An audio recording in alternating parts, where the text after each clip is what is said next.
Dhaka premier লিগে সোমবার মাঠে গড়িয়েছে অষ্টম রাউন্ডের খেলা। বিকেএসপির ৩ নম্বর মাঠে মুখোমুখি মোহামেডান ও শাইনপুকুর। টস করতে নামলেন মোহামেডান অধিনায়ক তামিম ইকবাল, কিন্তু টস করে ড্রেসিং রুমে ফিরে জানান শারীরিকভাবে অসুস্থ বোধ করছেন তিনি।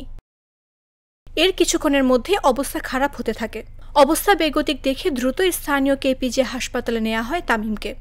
ম্যাসিভ হার্ট অ্যাটাক হওয়ায় লাইফ সাপোর্টে নেওয়া হয় তাকে। এদিকে হার্টে ব্লক ধরা পড়ার পর রিং পরানো হলেও জটিলতা এখনও কাটেনি বলে জানিয়েছেন হাসপাতালটির চিকিৎসক বিষয়ক পরিচালক রাজীব হোসেন। ক্রিটিক্যাল কন্ডিশন থেকে যতগুলো চিকিৎসা প্রয়োজন সবকিছু করা হয়েছে এবং আল্লাহর রহমতে যে কন্ডিশনটা আসলে অনুকূলে আছে এবং ওনাকে আমরা বলি যে ওনার একটা হার্ট অ্যাটাক হয়েছে। এইটার জন্য একটা এনজিওপ্লাস্টি এবং একটা স্টেন্ট করা হয়েছে। আল্লাহর রহমতে স্টেন্টিংটা খুব স্মুথলি অ্যান্ড এফিশিয়েন্টলি হয়েছে। আমাদের যে কার্ডিওলজিস্ট ডক্টর মারুফ ওনার এই একটা স্টেন্টিং করেছেন এবং ভেরি এফিশিয়েন্টলি, এবং ওনার এই ব্লকটা পুরোপুরি চলে গেছে এখন।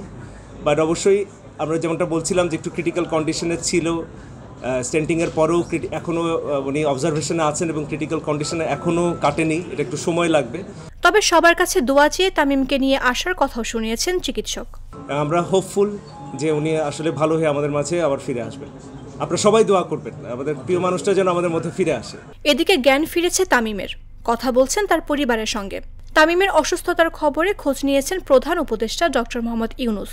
এছাড়াও হাসপাতালে ছুটে গেছেন বিসিবি সভাপতি ফারুক আহমেদ ও অন্য পরিচালকেরা। Mamduha Raisa, Jago news.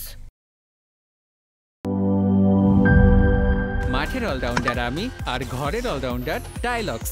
টাইলক্স toilet cleaner, clean মানেই টাইলক্স।